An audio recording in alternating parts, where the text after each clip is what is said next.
Fala aí galera, tudo bem com vocês? E agora a gente vai iniciar a nossa aula 3 do nosso primeiro módulo, que é o CalcBox mais o Mini-ISD. Exatamente. A partir desta aula a gente vai começar a entrar na parte um pouco mais prática da coisa, né? Começar a ver gráficos, começar a entender a resposta dos alto-falantes, entender se de fato está bom ou não a resposta. O que a gente viu até agora na primeira aula foram os conceitos básicos dos alto-falantes, né? De caixas acústicas, como é que funcionam.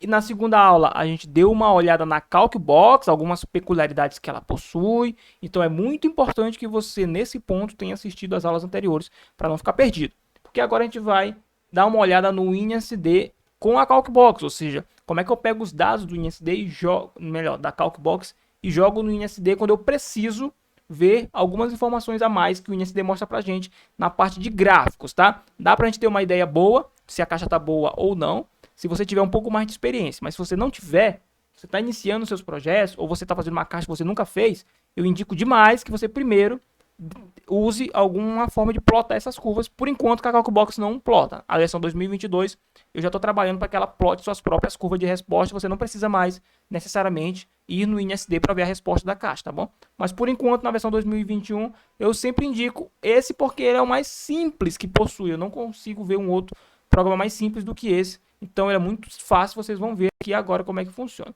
Então para você poder baixar, você pode escrever simplesmente aqui no seu navegador, o WinISD, deixa eu ver se eu escrevo aqui, ó, o WinISD, ó, tá até aqui.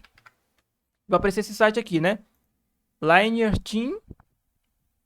E aqui você entra e bem na primeira página já tem o link de download, né? Então você clica bem aqui, ó, baixar a última versão. É uma versão antiga, vamos dizer, que é de 2016. Tem mais antiga ainda, 2002, 2004 e tem essa de 2016. Então você baixa a mais recente, que não é tão recente assim, né? Já tá um tempinho para trás. Você baixa e instala no seu computador, muito simples, instala como qualquer outro programa.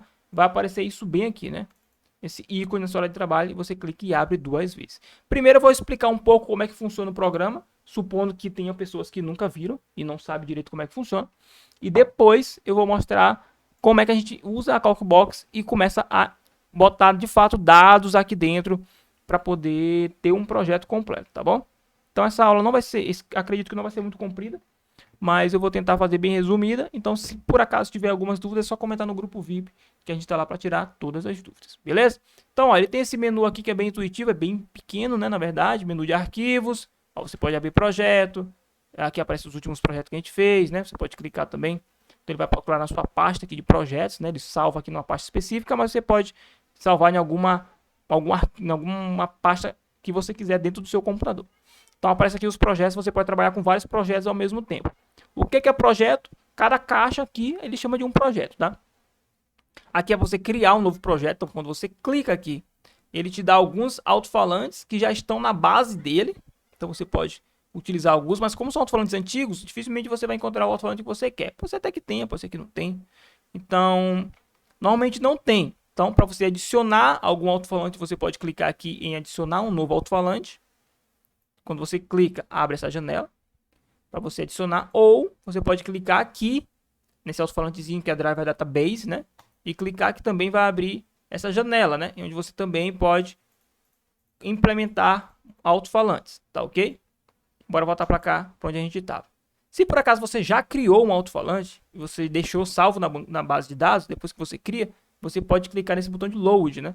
E aqui ele vai aparecer todos os alto-falantes que você já fez. Ele tem uma pasta específica aqui onde ele salva, né? O INSD Drivers. Você pode ir lá, inclusive, e editar, copiar, passar de um computador para o outro, se você quiser. Então veja que já tem vários alto-falantes, né? Então todo o projeto que eu faço, basicamente, eu venho aqui, se eu não tiver o alto-falante, eu venho e coloco os parâmetros dele, né? Para poder plotar as curvas. Então veja que tem bastante projeto, né? Obviamente, tem bastante projeto que a gente já fez por aqui, ó. Então eu vou sempre colocando alto-falantes aqui para poder alimentar essa base de dados e poder ter os dados corretos, tá ok? Então essa é a parte de projeto. Aqui é a parte de salvar, né? Então salvar projeto, salvar como, né? Salvar tudo. Então opções, isso aqui é muito interessante, tá?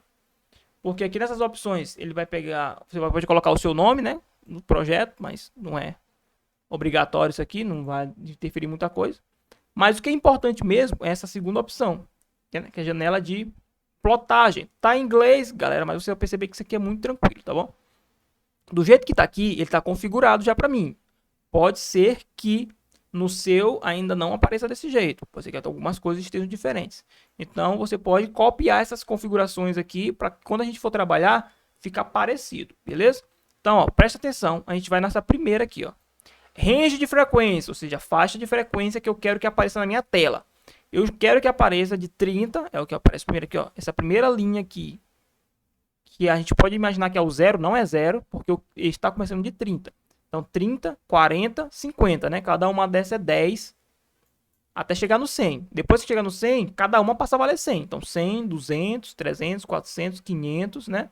Assim até chegar no 1000. Depois que chega a 1000, cada uma vale 1000. Então, 1000, 2000, 3000, 4000, 5000, 6000, 7000, 8000, 9000, 10000. É assim que funciona escala logarítmica, né? Que é essa escala que está aqui atrás da gente. Então, ela sempre vai ser a frequência aqui embaixo e aqui no lado esquerdo, na vertical, alguma grandeza que a gente vai estar avaliando. Tem várias grandezas que a gente pode avaliar. A primeira é a frequência, né? Essa janela que apareceu aqui é justamente essa avaliação de frequências da caixa, tá bom? Eu vou plotar alguma caixa qualquer aqui, só para a gente poder ter alguma curva no nosso sistema e poder olhar o que está acontecendo. Eu vou pegar aqui, deixa eu me ver aqui algum alto-falante qualquer. Pronto, 3K, 318 polegadas, tá bom? Então, ó, quando a gente clica em novo projeto, né, daquela forma ali, e download em algum alto-falante, a gente vem para cá, para essa tela, e ele já puxa alguns dados prévios da caixa, tá bom? Isso no caso de já ter um alto-falante dentro da nossa base. Calma, que daqui a pouco eu vou mostrar como é que preenche esses alto-falantes. Eu não vou mostrar agora porque eu acho que isso aqui é mais importante você entender como é que funciona do que preencher alto-falante, tá bom? Preencher você pode preencher depois com calma. Então, dá uma olhada primeiro nisso aqui. Então, aqui você pode previamente colocar quantos drives vai ter na mesma câmara, né? E se vai ser isobárico ou não. Então, ó, veja. Que tá um de frente pro outro ou não. Então, ó. Que ela vai fazendo essa ponderação para você. Tá ok? Se você bota Next, tá aqui. Você escolhe o tipo de caixa, né? Que você quer. Caixa selada. Caixa dutada. Caixa bandpass de quarta ordem. Ou seja, uma câmara selada e uma câmara dutada. Caixa bandpass de sexta ordem. São duas câmeras seladas. Ou, desculpa, duas câmeras dutadas. Radiador passivo também, mas isso aqui é um pouco mais complicado. Não consegui, na verdade, nem editar essa parte de radiador passivo, né? E esse outro tipo aqui de caixa, né? Que a gente não mexe muito com isso. Que, para falar a verdade, eu nunca nem fiz projeto com esse modelo de caixa aqui, né? Considerando duto aqui entre as caixas, aqui seria um outro tipo de bandpass, né? Bom, vamos supor que a gente vai fazer a mais comum, que é a dutada, né? Então, imagina que bem aqui ele dá uma informação pra gente muito importante, que é o EBP. Ó, tá vendo? Aqui assim. E tá dando 102 para esse alto-falante. O que é esse EBP? Veja que tem uma barra azul. Quanto maior for essa barra aqui, maior vai ser o número do EBP, né? Isso que tá me mostrando. E tem bem escrito em cima, ó, vented box, ou seja, dutada, e bandpass de sexta ordem. E aqui embaixo tá selada e bandpass de quarta ordem. Quando é que é uma, quando é que é outra? Esse EBP, na verdade, é uma relação, é uma divisão de dois dados, tá? Não tenho certeza, mas eu imagino que seja o QS pelo FS. É que eu me confundo. Não sei se é o FS pelo QS ou o QS pelo FS. Sinceramente, eu não gravo essas coisas não, galera. Vou ser sincero com vocês. Eu não gravo isso de cabeça, não. Mas, se eu não me engano, é o QS pelo FS, tá? São dois parâmetros do alto-falante. Você divide um pelo outro e dá exatamente o EBP, tá bom? Do alto-falante.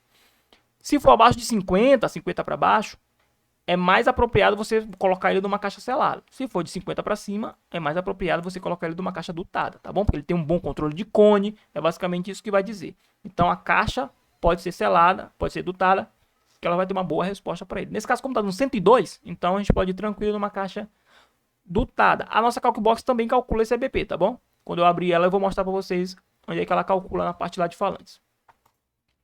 Aqui, ela já vai, para poder iniciar a simulação das caixas, ela já vai plotar alguma curva. Então você escolhe algum tipo de curva que você queira, tá? Veja que a Calcbox, a curva padrão que ela tem lá, é uma curva plana, né? Então aqui ela tem alguns outros tipos de curva meio que padrões também, que não é só a plana, né? Tem a Boombox, Chevys, Extend Bass a menos 3 dB, Extend Bass a menos 6 dB. Você pode testar cada uma dessas aqui também.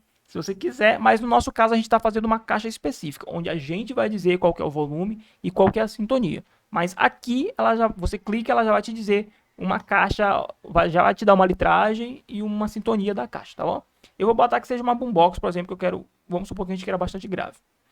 Então, next de novo, vamos mudar um nome, vou botar teste, target bass 18, né? Teste não, aula, né? Aula 03, target bass 18.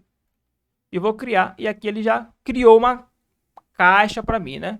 Mesmo ter botado como é que foi o nome da caixa lá? Com bastante grave, né? Mas mesmo assim não tô vendo nenhum pico de grave aqui, ó. Vai ver que não ficou grave, não ficou bem expressivo em nenhuma região, não. Então tá aqui, o que que tá acontecendo?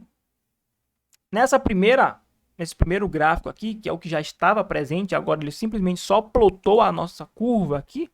O que que a gente está vendo? A gente está vendo que tem uma referência que se chama 0 dB, tá bom? Bem aqui, ó, 0 dB.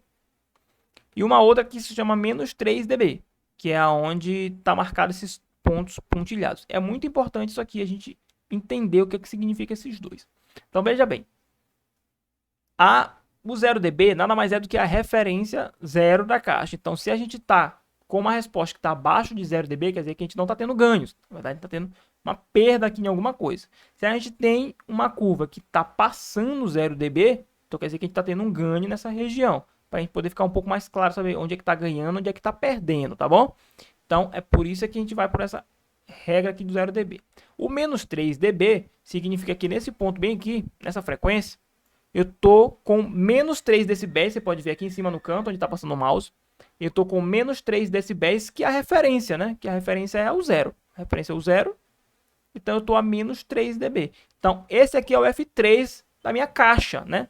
Desse meu sistema aqui, caixa falante, bem que é o F3 dele. A partir daqui, eu tenho um decaimento de frequências que já não é interessante eu deixar passar para o meu processador, porque não vai mais influenciar muito na resposta da caixa. Porque quando eu decaio 3 dB, vocês lembram aí da parte de potência da primeira aula, quando eu decaio 3 dB, eu já também decaio, eu preciso do dobro de potência, né, para poder ter essa diferença compensada.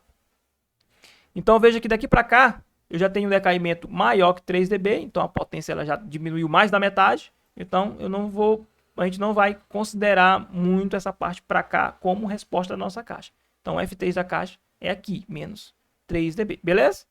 Que até agora está tudo muito tranquilo, né? Então, ó, como eu falei que pode configurar essa primeira tela aqui, veja que tem várias telas aqui. Eu não vou abrir todas, eu vou abrir as mais importantes para a gente, tá bom? Para a aula não ficar muito grande. E à medida que a gente for fazendo algum projeto que precisa abrir alguma específica, a gente vai abrindo. Mas por enquanto eu vou abrir só as básicas para você poder fazer o projeto já hoje, seus próprios projetos. Então veja que a configuração é muito importante. Então, por exemplo, você pode mudar a cor. Eu quero que 0 dB seja vermelho. Então eu clico aqui, ok, ó, ficou vermelho aqui a linha, né? 0 dB. Eu vejo mais fácil. Menos 3 dB, tá muito apagado aí, que não tô vendo direito, né? Eu tenho problema de visão, não consigo ver direito. Tá bom, vamos botar azul. Ok, tá aqui, ficou azul, né? Então daqui, ó, menos 3 dB ficou azul e 0 dB ficou vermelho, né? Ficou mais fácil de visualizar aí pra você. Eu posso também mudar a cor do fundo, né? Não quero branco, quero, sei lá, quero amarelo, quero fundo amarelo. Do ok, tá aqui, ó, o fundo ficou amarelo. Então assim você pode trocar o que você quiser, né? Mas esse amarelo tá doendo na minha vista. Vou tirar, botar branco de novo. E assim você pode mudar o que você quiser, né? Outras linhas, os labels, né? O X-Max, que é vermelho. Eu vou deixar do jeito que tá aqui, pra gente poder ver bem, né? Bom, quando a gente altera isso aqui, essa primeira parte aqui, é justamente onde eu tava falando da frequência para vocês, né? Começa 30, 40, 50. E eu posso simplesmente começar do 0 até 22.000, né? Vamos supor. Quando der um OK aqui, ele vai ajustar automaticamente a tela para mim, né? Não começou bem do 0, né? Começou do 10, na verdade, né?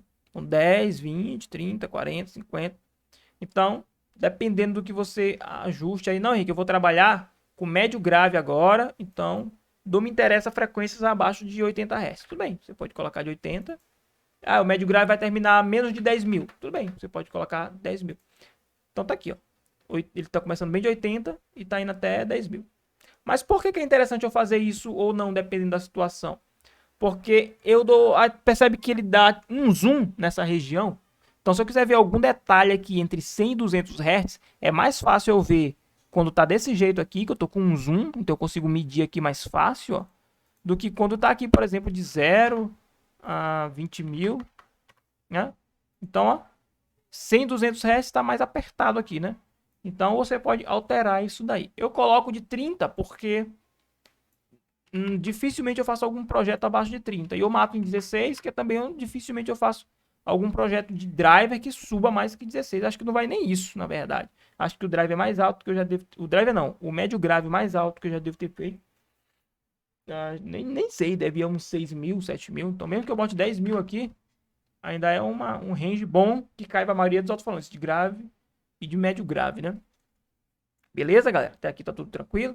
Então a gente já viu um pouco das configurações dessa primeira janela. Veja que tem várias outras aqui para a gente ver, né? O delay, a excursão do cone, impedância. A gente vai já dar uma olhada ali, tá bom? Então é o seguinte. Vamos abrir de novo a configuração, porque a gente vê que tem várias outras parâmetros que a gente pode alterar aqui, né? Mas a gente vai deixar para alterar quando for abrir a própria opção, porque fica mais fácil de mexer na opção e já configurar ou não, tá bom? Uma outra grandeza que dá para ajustar é esses dBs aqui na vertical, ó. É muito interessante isso aqui. Eu marquei de menos 6 a 15, tá? Porque a maioria das caixas que eu trabalho, eu não preciso ver menos que menos 6 dB, que já não vai estar tocando isso aqui mesmo. E também dificilmente alguma passa de 15 dB, tá? Eu poderia ajustar, por exemplo, botar 5 dB. E aí, tipo, dá um zoom maior aqui, né, na tela. Então, veja, se eu quiser fazer um recorte aqui para mandar para o cliente dessa tela, eu consigo dar um recorte de uma maneira mais fácil. Mas eu deixo aqui no padrão de 15 dB. Então, você pode configurar dessa forma todas as telas que estão aqui. Não vou me atentar muito a isso, senão a gente vai perder muito tempo com essa parte de configuração, tá bom? Vamos lá, o próximo parte que é interessante, que é justamente o preenchimento de dados dos nossos alto-falantes, que a gente pulou a etapa para poder mostrar isso aqui, e agora vamos voltar quando eu quiser inserir um novo alto-falante. Então veja bem, a gente tem a parte de fabricação do alto-falante. Então vamos supor que seja eu vou pegar um manual de um alto-falante aqui qualquer, só para a gente poder, deixa eu ver. Só para a gente poder ir preenchendo uma coisa real, né? Deixa eu abrir algum aqui. Tá aí, ó. Então tá aqui os parâmetros do alto-falante. Esse aqui quem é? Esse aqui é o Tornado, né? 2200. Então tá aqui os parâmetros dele. Eu vou colocar aqui no meu outro monitor, porque eu vou só preenchendo aqui para vocês verem, tá bom? Como é que preenche.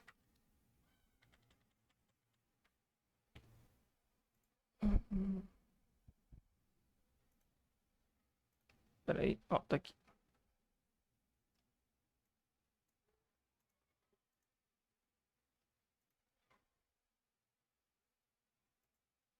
Pronto, tá aqui, ó. Então vamos lá. JBL, né? Aqui o modelo é um Tornado 2200. E agora aqui a gente está nos parâmetros, tá?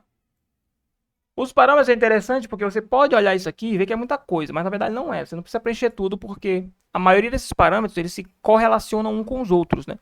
Então, eles, na verdade, você preenchendo um, já tem como calcular os outros, né? Então é mais ou menos assim. Você não precisa saber todos, precisa saber alguns. Então, ó. Vamos preencher aqui primeiro os TLSMAL, que esses são os primeiros 1, 2, 3, 4, 5 aqui, né? Então vamos lá, QES, eu vou ter que botar para cá, tá? São esses mesmos aqui, tá bom? Ó, QES, VAS, QTS, QMS e FS. Eu vou botar nessa outra tela aqui e vou só preenchendo para vocês verem. Então QES é 0,45, o QMS é o 16,32, QTS, qualidade total, 0,44. Na primeira aula de alto-falantes eu já falei, né? Como é que isso aqui funciona, o que isso aqui implica, esses dados aqui. E agora a gente vai para a segunda parte, que é a parte eletromecânica, tá? Uma coisa que tem muito cuidado com o INSD são as unidades de medidas, né? Veja que você coloca aqui em cima da unidade de medida, fica uma mãozinha, né? Ó. Porque se você clicar, ele altera, né? Ó.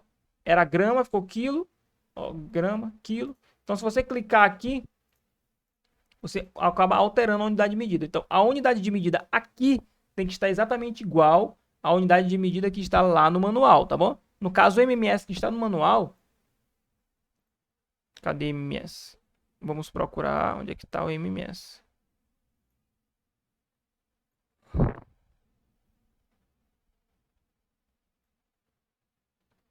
MMS, peraí que eu não achei.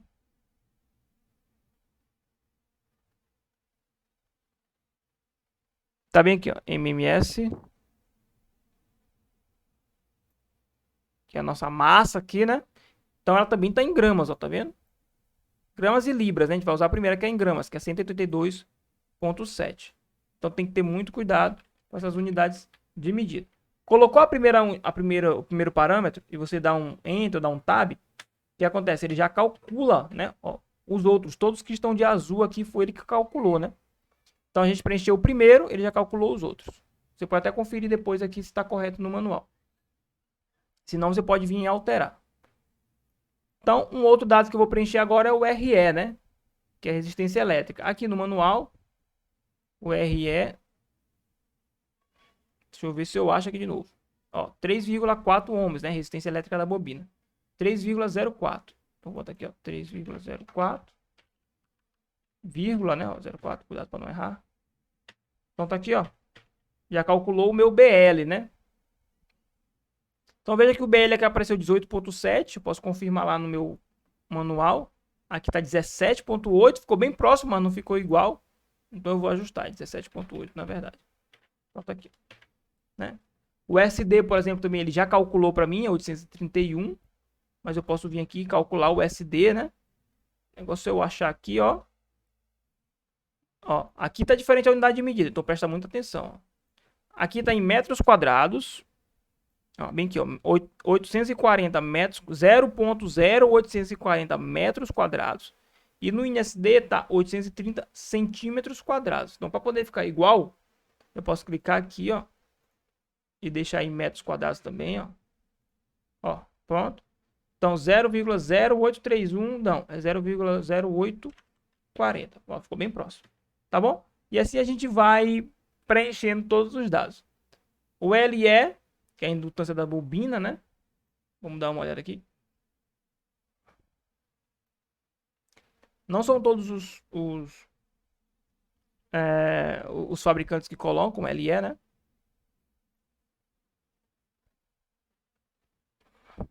Então, bem que LE, no caso, esse aqui vai ser esse parâmetro, né? De LE a 1000 Hz. Isso aqui, na verdade, você não precisa nem preencher. Você só preenche mesmo por conta das altas, né? Você vai colocar lá nas altas. Então, você preenchendo isso aqui, ele já ajusta as altas para você, né?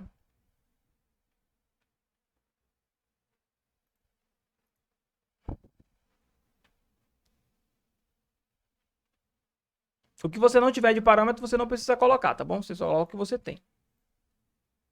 Então, ó, Xmax, tá bem aqui também. Cadê o Xmax? Ó, o Xmax dele.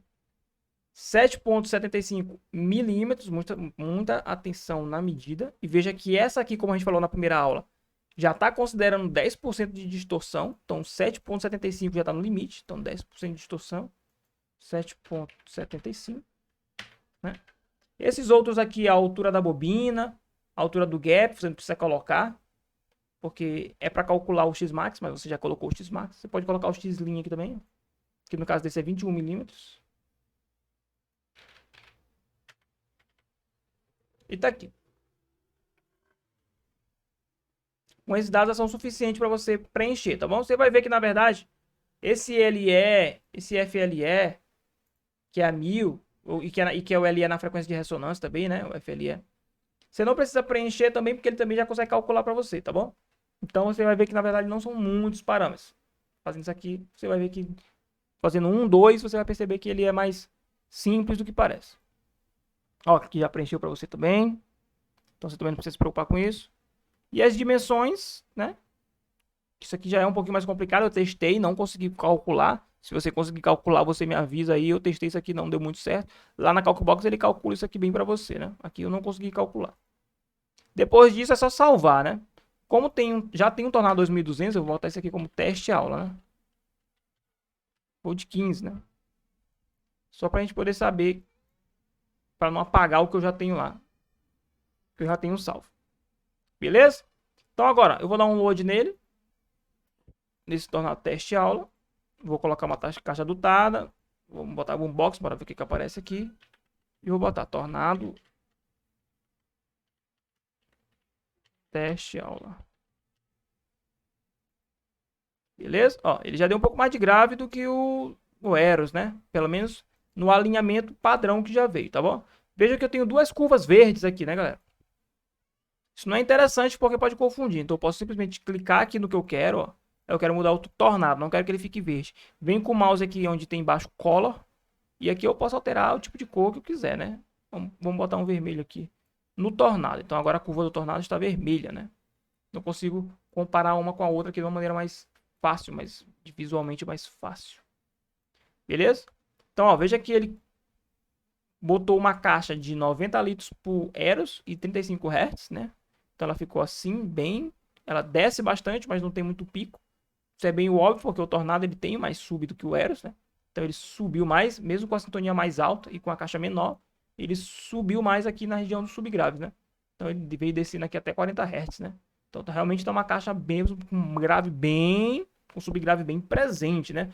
Um local fechado, quiser fazer um cinema em casa, sei lá, alguma sala assim, um teatro, né? Um local assim mais fechado, isso aqui vai dar um grave da porra, que fechado começando em 40 Hz, né?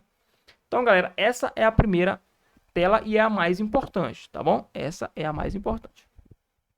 Bom, agora eu quero colocar uma caixa, Henrique. Eu não gostei disso aqui, eu não quero usar essa caixa que veio aqui nele. Vou até apagar o Eros. Vou deixar só o tornado. Foi o que a gente preencheu. Eu não quero usar essa caixa aqui porque eu quero alterar essa sintonia. Eu não quero que comece em 40 Hz. Tá muito baixo aqui, eu quero fazer um outro projeto. Não vou usar isso aqui em local fechado, eu vou usar em local aberto. Vou tocar de 50 para cima. Então como é que a gente vai fazer? Veja que bem aqui embaixo a gente tem alguns outros menus, né? Ó, tá vendo? Menus muito interessantes. O primeiro é o driver, né? A gente pode mexer aqui alguma coisa no alto-falante se a gente quiser durante o processo de projeto aqui. A gente pode alterar a quantidade de alto-falantes, a gente pode dizer se ele está isobárico ou não. Veja que já altera automaticamente a curva, né? Quando eu coloco se ele está isobárico ou não. E aqui eu posso alterar a caixa, né? Então a gente pode testar algumas caixas.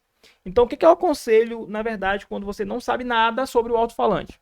Você não quer começar a testar. Eu aconselho você primeiro abrir o WinSD e testar algumas caixas aqui antes de projetar a sua caixa lá na Calcbox, né?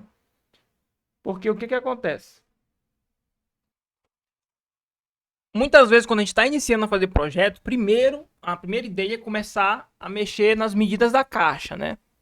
Mas como eu falei para vocês, quando você já conhece o alto-falante, já tem na ideia onde você quer chegar, você pode ir direto, às vezes não precisa nem vir no WinSD. Eu sempre venho aqui porque eu gosto de plotar as curvas. Na verdade, eu preciso plotar para mandar para meus clientes, né? Nos projetos. Então, eu envio sempre a curva de resposta para eles, para poder saber como é que tá tocando. Não é todo projetista que envia curva de resposta, tá? Eu vejo projeto por aí que não tem curva de resposta. Mas eu gosto de enviar porque eu gosto de me respaldar também, né? Ó, ele tá tocando daqui até aqui, tá tudo certo? O cliente fala que tá tudo certo, então tá tranquilo. Depois, se ele quiser outra coisa, eu tenho como provar. Não, mas você pediu pra ele tocar e você sabia que ele tocava daqui até aqui. Então, é uma forma de me respaldar também. Vocês, como profissionais de projetos, né? Também é bom vocês terem uma forma de se respaldarem com o cliente, né? Caso haja alguma divergência futura, né? Vamos torcer para que não haja, mas caso haja, você tem que ter um respaldo. Então é o seguinte. Primeiro eu vou testar aqui alguns volumes de caixa e algumas sintonias para eu poder, antes de projetar a caixa em si, né? Bom, mas eu não faço ideia, Henrique, de que caixa que eu vou colocar aqui. Então, vamos abrir o manual. Cadê o manual? Porque no manual da maioria dos fabricantes, eles nos dão, né, um modelo de caixa, né, para a gente poder utilizar. Então veja, por exemplo, que ele nos deu aqui uma caixa de 90 litros, né? Que é a curva em preto, que dá mais sub. E uma caixa de 60 litros, que é a curva em azul, que dá um pouco mais de ataque, né? Vamos supor que eu quero essa com mais sub. Então eu vou buscar algo próximo de 90 litros. Não quer dizer que eu quero exatamente 90 litros. Eu quero algo próximo de 90 litros. Então bora dar uma olhada ali. Então eu vou botar que seja, por exemplo, 80, um pouquinho mais abaixo que 90 litros. E agora eu preciso mexer na sintonia, né? Porque tá muito baixo aqui, tá começando 38 Hz. Eu vou empurrar esse F3 mais pra cá, perto de 50. Então eu vou aumentar a sintonia. Vou botar a primeira sintonia em 45, ó. Veja que não subiu muito. Vamos mexer aqui para 50. Já veio um pouco mais para frente, né? Então aqui 55, ó. Quanto mais eu vou aumentando a sintonia, mais eu vou chegando próximo aqui do meu F3, onde eu quero, né? Que é lá perto de 50 Hz. Então aqui 58. Ó, que eu já diria que está razoável, né? Poderia também diminuir um pouco o meu volume, porque o que acontece? Quanto mais a gente, não sei se vocês estão percebendo, né? Mas quanto mais a gente diminui a sintonia, mais baixo eu tenho aqui o meu pico, né? Ou seja, a minha caixa tende a ficar com uma resposta um pouco mais plana, mas ao mesmo tempo ela tende a descer mais, ela tende a vir mais no subgrave. Se eu quiser comparar duas caixas iguais, eu posso simplesmente clicar com o botão direito e copiar o projeto, né? Então agora eu tenho dois projetos iguais. Eu vou trocar a cor do segundo, vou botar verde. Ó, eu tenho dois tornados, um está sobreposto ao outro, porque eu vou mexer um e o outro eu vou deixar parado, para a gente poder entender o que está acontecendo. Então, ó, se eu já boto aqui 58 Hz, olha a diferença. Eu tenho um pico bem mais expressivo numa região que não é exatamente a região da sintonia. Muita gente pensa que se eu sintonizar eu vou ter um pico na sintonia e não é exatamente isso. Ó, tá vendo que o pico aqui é em 67 Hz, né? Eu tô com um pico de 5 dB em relação à minha linha neutra aqui. Em compensação, eu perco o subgrave, né? Em vez de eu estar começando em 30 e poucos Hz, eu estou começando aqui em 47. Tá bom? Então é isso que acontece aqui. Então essa minha caixa do jeito que ela está aqui já seria uma boa candidata ao que eu quero fazer, né? Eu poderia diminuir, por exemplo, um pouco mais o volume se eu quiser empurrar mais a curva para frente, né? Então, em vez de eu botar 80, eu poderia botar 70, né? Então, ó, já joga esse pico lá para frente, já foi para 69, né? E quanto mais eu diminuindo, mais o pico eu vou empurrando para frente, né? Ó, já foi para 77. Vocês podem acompanhar aqui em cima, né? Já está em 77 Hz. Então, por isso, por exemplo, que uma caixa Euclides, ela tem um pico um pouco mais de ataque do que uma caixa, vamos dizer assim, frontal normal, né? Por quê? Porque ela tem uma câmera interna muito pequena. Então, acaba que o volume interno dela, geralmente, é 45 litros, 40 litros, né? E a sintonia dela costuma ser mais baixa, né? De uma caixa Euclides, 40 Hz, por aí, 45, alguma coisa desse tipo. Então ela fica com uma caixa com bastante ataque, né? Onde fica o pico dela? Lá para 85 Hz, né? Enquanto uma caixa frontal normal, que teria aí uns 75 litros e uma sintonia em torno de 58 Hz, ela já tem um pico aqui, né? Em 68, mais expressivo. Então, só que a Euclides ela tem a peculiaridade do túnel, que depois a gente vai ver como é que faz essa questão aí do túnel na frente dela. Que dá um reforço nessa região aqui também. Mas só para vocês entenderem como é que é a influência de uma caixa maior ou de uma caixa menor e de uma sintonia mais alta e de uma sintonia mais baixa.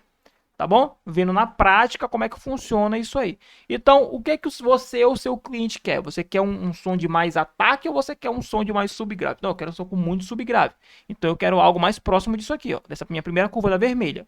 Tá bom? Que eu começo lá de 38 mesmo, desce bastante, eu não tenho tanto pico, é óbvio. Quanto mais subgrave você colocar, menos SPL você vai ter, mas em compensação você vai ter uma qualidade sonora excelente para ambientes fechados e semi-fechados ali, principalmente. Mas não, eu quero pico, eu não estou muito preocupado com subgrave, eu quero mais mesmo porrada de ataque e tal. Então você faz uma caixa um pouco menor, uma sintonia mais alta, tá bom?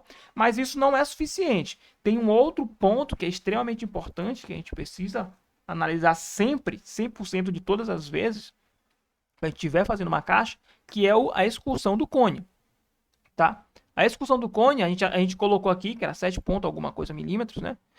E a gente consegue avaliar dessa forma se o nosso alto-falante está ultrapassando a excursão do cone, porque isso é um fator limitante que poucas pessoas se atentam. Mas não adianta nada eu fazer uma caixa que tenha um ótimo subgrave, que nem essa aqui, por exemplo, mas se o cone dela estiver lá danificando, o que, que vai adiantar? O cliente, né? O seu cliente vai ficar com raiva de você, porque você fez uma caixa para ele que tá destruindo os alto-falantes dele, não é isso? Então não vai dar certo. Então vamos fazer aqui uma medição da excursão de cone de cada um. Veja que tá lá embaixo, né? Ó. Ih, que tá errado, deu problema isso aí, Henrique, ó. O que aconteceu? Deu problema. Não, galera, porque para poder aparecer aqui, a curva correta, a gente precisa fazer uma alteração aqui, né? No caso, a gente tem que vir no sinal, que é esse quarto aqui, né? 1, 2, 3, 4, quinto. O quinto. E a gente vai colocar a potência do sistema, que no caso é um alto-falante só, que a gente vai aplicar. Eu vou colocar aqui a potência RMS dele, tá bom? Que no caso é 1100 watts, e vou ver como é que ele está se comportando. Olha só como ele está se comportando. Esse tipo de alto-falante com 1100 watts, ele está passando bastante aqui o meu X-Max, né? Porque o X-Max é até menos de 8 milímetros e ele está vindo no pico aqui, ó, até 10, né? Tá passando 2 milímetros, né? Tá passando mais de 20%. Então veja que talvez nessa situação a gente não consiga aplicar a potência RMS total dele. Vai ter que aplicar um pouco menos, ó. 800 já segura mais, 700, 600, ó, 600 já tá abaixo, tá vendo? Já não tá chegando no X-Max. 650, por aí. É mais ou menos a potência. No caso aqui seria a RMS, né? Tô trabalhando medindo a RMS, potência média do meu sistema, no meu alto-falante que eu tô aplicando e medindo qual que é a excursão do cone nessa potência média, tá bom? A gente pode também avaliar a potência de pico. Então, ó, e essa parte para cá, essa ponta aqui que tá subindo, ó, isso não vai ser contado não? Não, porque começa a subir abaixo de 38 Hz, né? Então não adianta a gente vir para cá porque vai ter o processador que vai cortar isso aqui, né?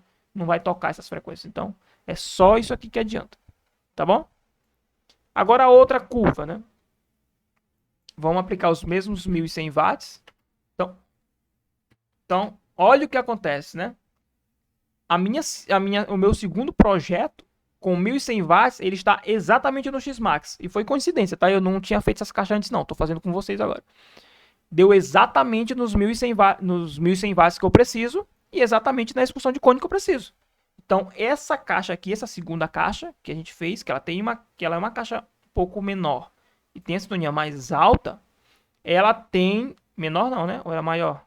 Ela é um pouco menor, tem 75 litros. Um pouco só. O que mudou mesmo foi a sintonia.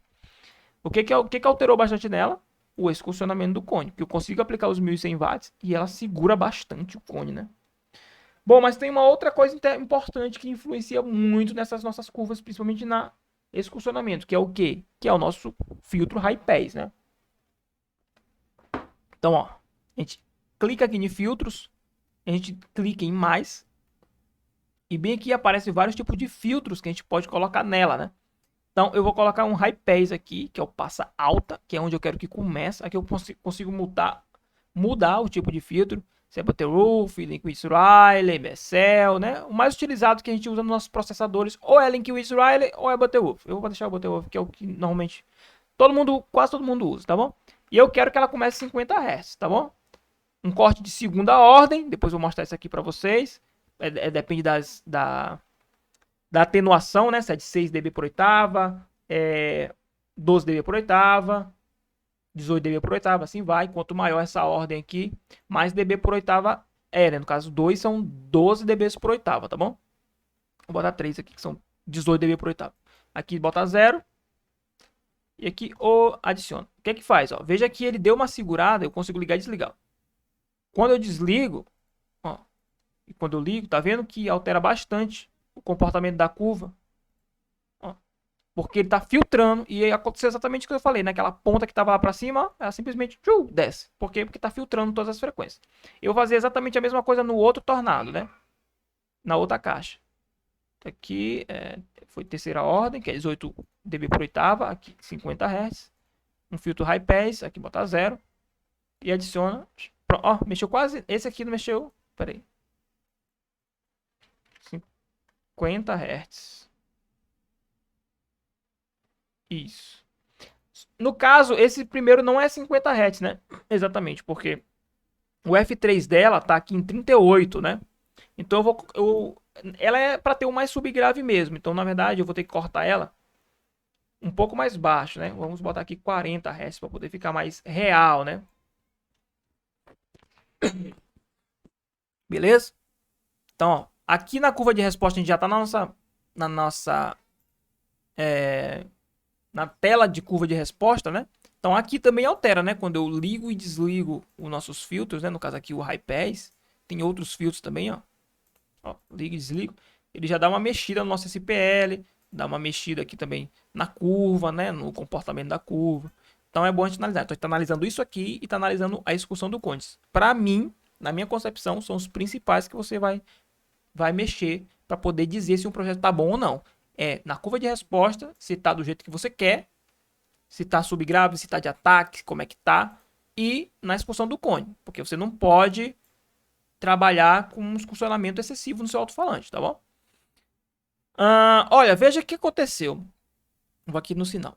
Veja o que aconteceu na curva vermelha. Como ela diminuiu um pouco por conta do high pass, é natural, então o excursionamento controlou o cone. Então quer dizer que eu posso aplicar um pouco mais de potência, né? Então bora testar. 700, 800, ó. Vamos dizer aqui que até 800 watts, tá tranquilo.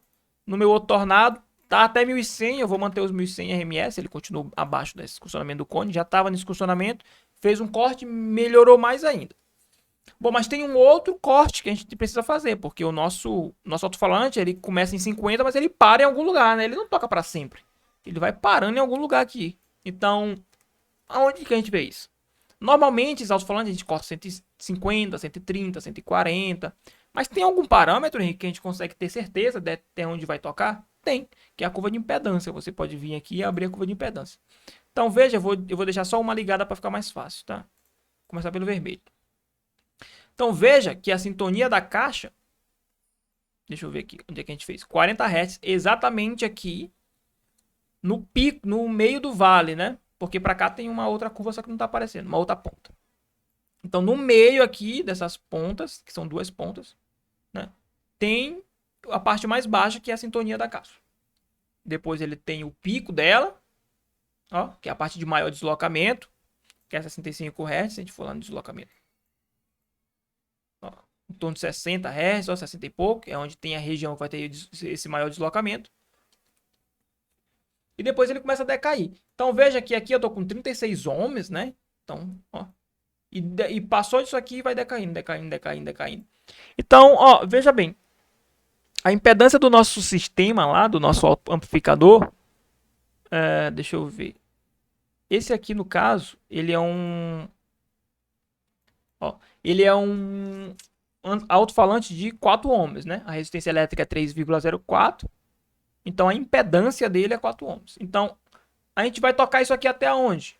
Bom, o ideal é que você toque até onde seja 4 ohms. Porque a partir daqui, desse ponto, por exemplo, de 127, né? Bora arredondar para 130 Hz, só para ficar bonito. O que acontece? A impedância cai, né? Abaixo de 4 ohms. Então não é legal você estar mandando para o seu amplificador frequências abaixo disso, né? De 4 ohms da impedância nominal do amplificador. Você sabe disso, né?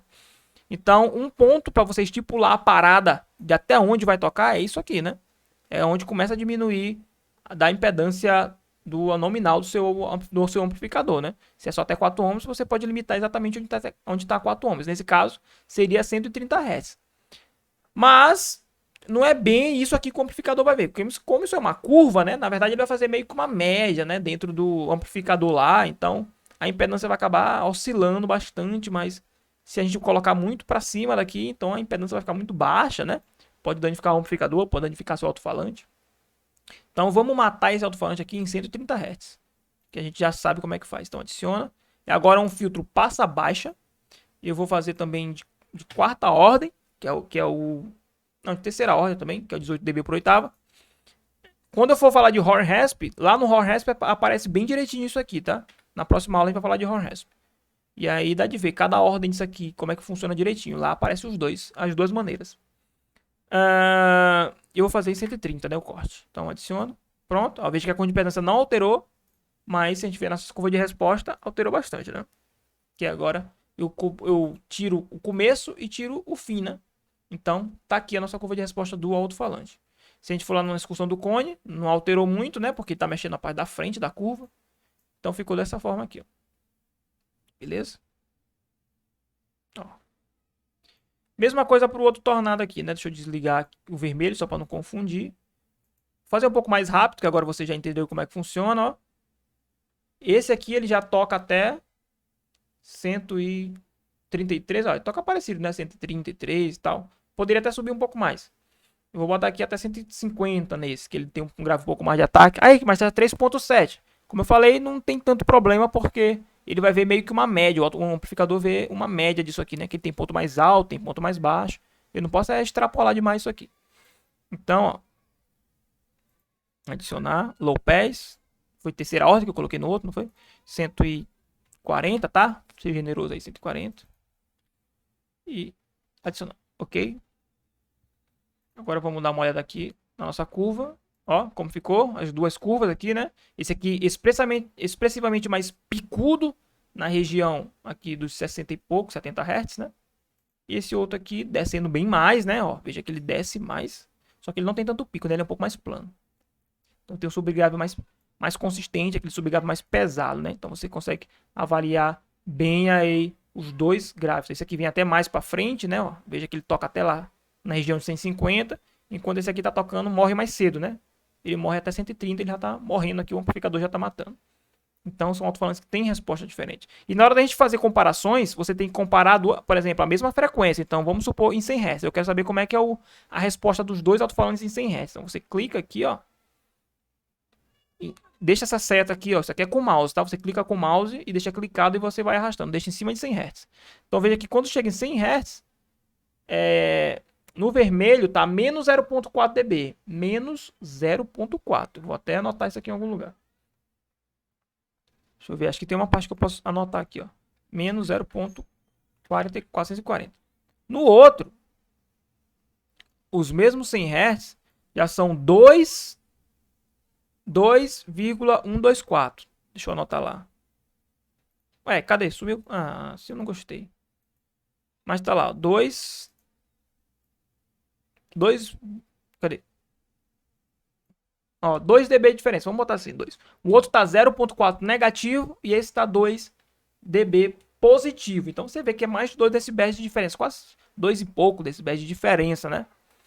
Na mesma frequência. Então essa aqui tá tocando bem mais isso. Então quando você for comparar, você compara na mesma frequência, tá bom? Duas curvas. Aí você sabe qual é a diferença de decibéis que um tá tendo em relação ao outro. Beleza? Cone e excursão, os dois estão controlados. E como eu falei para vocês, vocês podem ver. Cadê? O sinal aqui. Como é que é o comportamento na potência RMS, mas vocês também podem colocar aqui a potência de pico, né? Se vocês quiserem ver como é que funciona aqui a potência de pico. Não, vocês podem colocar aqui os 2200.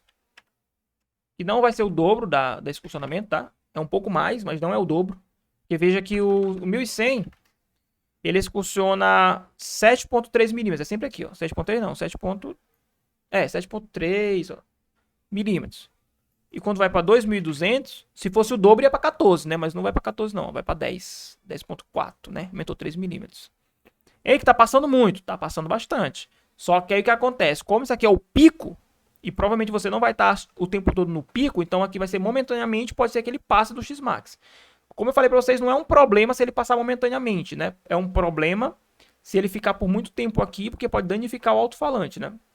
Eu falei em alguns vídeos no canal no YouTube como uma forma de evitar danificar o seu alto-falante de grave é justamente manter o X-Max adequadamente aqui abaixo, né? Então no pico não tem muito o que fazer, ele acaba passando, mas no RMS, se você controlar o RMS e o RMS estiver aqui dentro, você já está fazendo um bom trabalho, tá bom? Pode ficar tranquilo que o seu excursionamento já vai estar bem controlado, porque não é toda hora que você vai estar com um som no máximo e não é toda hora que você vai estar exigindo o pico de potência do seu alto-falante. Vamos para ver o outro aqui também, que já está mais bem controlado.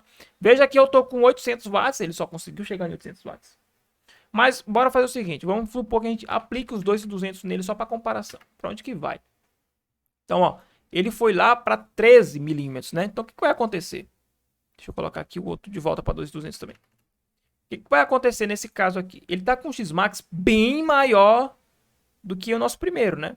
Então, ele está excursionando muito mesmo, muito além do que seria o ideal, o máximo para ele. Sendo que esse máximo já tem uma distorção. Então, quanto mais eu vou passando para cá, mais distorção eu vou aplicando no meu sistema. Então, eu vou trazendo muita coloração, o alto-falante começa a fazer alguns barulhos que não era para fazer, então acaba soando coisas a mais na música que não eram para soar, o som não fica tão puro, e além de que eu vou estar desgastando o meu alto-falante. Porque eu não vou dizer que vai ter um dano, não tenho como afirmar que vai ter um dano bem aqui, porque o nosso X-Lin, bora voltar aqui no nosso manual, o X-Lin, que é o dano de fato, Cadê? Só acontece com 21 milímetros, né? Então eles têm que excursionar bastante para poder bater a borda, rasgar a borda ou bater a centragem, alguma coisa aqui.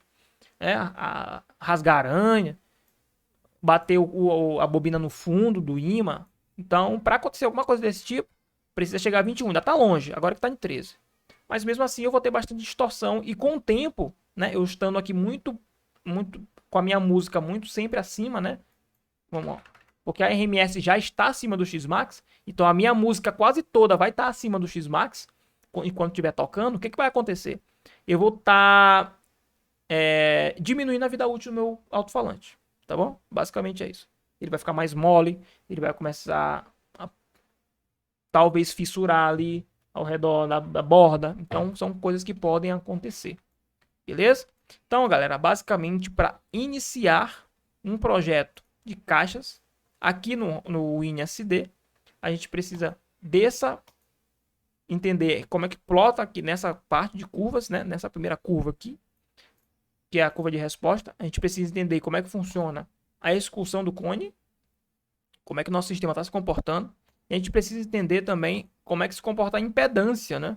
Porque a gente consegue, a partir daqui, saber até onde nosso alto-falante pode tocar, né? A gente sabe aqui onde é que está a sintonia da caixa. Inclusive, depois que a caixa estiver construída, se você quiser testar a sintonia e saber se você acertou a caixa, se está tudo certo, você pode vir aqui na curva de impedância no seu simulador, medir aqui qual é a curva de impedância que está aparecendo e depois vá lá na sua caixa e mede a curva de impedância também. Tem várias formas de fazer isso. Tem forma manual, tem forma com equipamentos, né? O DARTS, Clio, que fazem medições. Então você consegue ver a curva de impedância lá e saber se a sua caixa está sintonizada corretamente, né? Então tem essas duas formas de você saber como é que se o duto está certo ou não depois da caixa estar pronta, né? Pela curva de impedância. Então é muito interessante você também saber analisar essa curva aqui, tá? Existem outras curvas que eu não vou mexer agora, por exemplo, a curva de SPL, né? Que é o SPL máximo, mas é só para efeito de comparação. Esse aqui poderia chegar até 130 dB, né? Enquanto a outra estaria chegando a 122 dB, 123. Então é mais nível de comparação para você saber qual é o SPL final que iria chegar. Todas essas curvas, basicamente, elas se configuram da mesma forma. Você pode alterar aqui do lado onde você quer que comece, onde você quer que termine. No caso aqui, por exemplo, esse SPL está começando em 120 dB, ó. 120, 121, 122, 123 e vai até 150. Foi o que eu coloquei aqui, né? A excursão do cone, eu coloquei de 0 a 16, né? Pode mudar também. A impedância. Então, tudo isso você pode ir ajustando, beleza? Bom, agora é o seguinte. Para poder finalizar, eu vou abrir aqui a CalcBox. Na verdade, já está aberta, né? E vamos fazer rapidamente uma caixa que seja essa aqui. No caso, eu vou fazer essa de baixo, tá? Uma caixa que me agradaria mais, eu acho que agradaria mais a galera do som automotivo.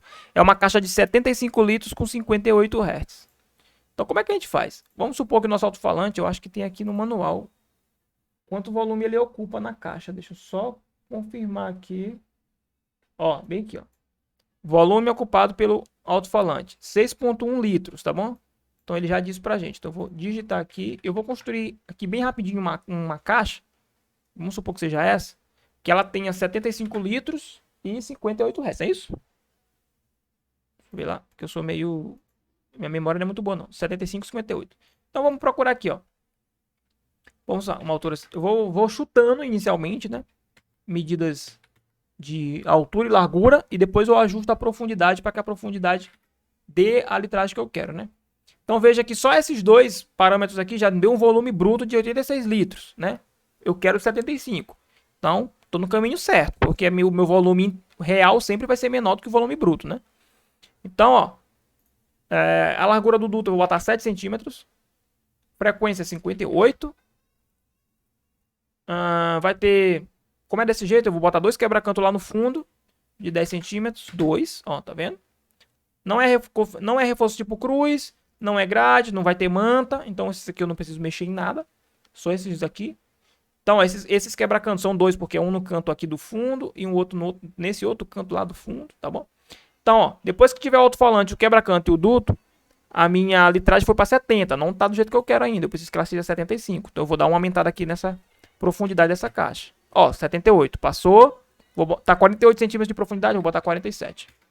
Pronto. Tá ok. Uma margem aqui próxima do que eu quero. Então, ó, 75,66 litros, tá ok? Bom, bem aqui na sopro no duto é uma parte extremamente importante de projeto, tá bom? Quando a gente for fazer um projeto, a gente tem que ver isso aqui. Mas, como já tá pronto aqui, eu vou já entrar nesse tópico, porque lá no INSD também dá pra ver isso aqui, ó. Então, veja que eu tenho uma área de vazão, esse meu duto aqui, de 7 por 42, ele me dá uma área de vazão de 294 centímetros quadrados, tá ok? Só que ele não está calculando para mim a área de vazão ideal, porque eu preciso dos parâmetros do alto-falante, né? Um dos parâmetros é o diâmetro dele, né? Vamos supor que seja 39 centímetros, 390 milímetros, mas... Ah, já apareceu aqui, ó. Pensei que precisaria de um outro parâmetro, mas não, só esse aí já foi suficiente. Só o diâmetro... Deixa eu botar exatamente o diâmetro externo dele mesmo. É 388, tá? Um pouquinho menor. Tem aqui no manual, ó. 388. Bem aqui, o diâmetro externo. Então, ó. Só isso aí já foi suficiente para ele poder calcular para mim. Ele não calculou, na verdade, foi a sugestão para a caixa, né? Porque eu não botei os parâmetros aqui. Por quê? Porque eu já sei qual é a caixa que eu vou colocar. Se eu já sei qual é a caixa que eu vou colocar, eu não preciso de sugestão. Eu já vou direto na caixa. Mas isso aqui é importante. Veja que a minha área de vazão já está um pouco maior do que a área de vazão ideal para o duto. Então significa que o meu duto não está soprando. Teoricamente, pela conta analítica aqui. Eu vou dar uma olhada lá no INSD agora para confirmar isso aqui. Deixa eu abrir aqui. E onde é que faz isso? Bem aqui tem a parte de ventes, né? Que é justamente dutos. E aqui eu só tenho dois formatos, infelizmente, de duto. Eu não consigo ter outros formatos. Mas em outras aulas eu vou mostrar para vocês como é que a gente pode ajustar isso aí. Para botar formatos diferentes. Por exemplo, Euclides, né? Eu precisar de um Euclides. Tem como fazer isso aqui. Então veja que o meu duto lá, ele é 7 por 42, se eu não me engano, não é isso? Deixa eu voltar lá. Exatamente. Então, ó, a nossa Calcbox, ela calculou 20 centímetros desse duto, tá bom? Comprimento total. E tá dizendo que não tá soprando. Aqui no INSD, ele também calcula o duto, ó, tá vendo? E calculou exatamente a mesma coisa, 20 centímetros de duto. Então, o cálculo tá correto, dos dois. Agora eu preciso saber se tá soprando. E como é que eu vou saber? A Calcbox diz que não tá. Bora tirar a prova real aqui. Se eu vier bem aqui nessa opção aqui, ó. Duto traseiro, velocidade do ar e clicar, eu vou estar dando uma analisada na velocidade do ar dentro desse duto, né? Como é que está funcionando a velocidade de ar no duto. Então veja que, deixa eu só alterar o meu sinal que eu deixei 2200, né? Deixa eu colocar aqui a potência RMS. Veja que na potência RMS eu tenho com 22 metros por segundo, tá? E qual que é o meu limite? Algumas literaturas vão falar que é 17, que é 5% da velocidade do som, né? Algumas literaturas vão falar que é 24, outras vão falar que é 30. Mas assim, um consenso que a gente vê que realmente é ideal para que não sopre é abaixo de 24 metros por segundo, tá bom? Se sua curva estiver abaixo de 24 metros por segundo, aqui eu estou trabalhando com a potência RMS, significa que o seu duto está ok. Tá dentro de um diâmetro, né? Que a vazão do ar vai ser suficiente para não ficar soprando, nem criando turbulências, ok? Se tiver acima disso, por exemplo, no pico, né? Quanto mais potência eu vou incrementando aqui, aí vai aumentando, né? Aí já passa mais do que isso, já vai para 32, né? Bem aqui, ó. Para 32. Então, quando tiver no máximo mesmo, aí já vai estar arregaçando tudo, aí não tem como. Aí realmente não tem como segurar. Então a gente sempre vai avaliar pela RMS, né? Que é a média do som, né? Uma média geral do sistema. Na média geral, o nosso duto tá tranquilo, tá condizente com a Calcbox. Beleza? Analisamos bastante coisa, ainda não é um projeto completo, porque, na verdade, eu vou dizer que já é um projeto completo, só não é um projeto muito elaborado, né? Mas é um projeto simples, né? Uma caixa com duto régua. Daqui eu já poderia levar para marceneiro. Se você quiser construir esse projeto, você já pode construir, pode fazer aí na sua loja, na sua casa, que você vai ter essa medida aqui, né? Você vai estar com o cone controlado, você vai estar com uma caixa que tem um grave bem expressivo aqui em torno de 70 Hz, e você vai estar com um duto que não está soprando. Show? Isso tocando numa frequência de 50 a 140 Hz. Esse foi o projeto que a gente acabou de fazer. É um projeto completo, na verdade. E existem outras curvas aqui que por enquanto a gente não vai precisar, tá bom? Mas depois a gente pode dar uma olhada para ver se para ver o que nos interessa ou não, caso a gente precise de um nível de detalhamento maior nos nossos projetos. Tá certo? Galera, por enquanto, esse é o nosso vídeo de hoje. A gente fez bastante coisa aqui no INSD. É um programa muito simples, você vai ver. Depois que você começar a mexer nele aí, você vai ver que ele é muito simples. Na verdade, eu até demorei demais para explicar ele, que ele daria para explicar bem mais rápido. Mas como é um treinamento, eu quero que vocês aprendam de fato como projetar de uma maneira adequada e não ter dúvidas, tá bom? Então, esse foi o vídeo de hoje. Espero que vocês tenham gostado de verdade. Se vocês gostaram, deixa o like aqui embaixo. E os comentários se você tiver alguma dúvida. Na verdade, comenta lá no grupo VIP, tá bom? Porque no grupo VIP eu tô mais próximo, a gente pode debater, pode ser dúvida de outras pessoas também. Beleza, galera? Então é isso, até a próxima aula e valeu!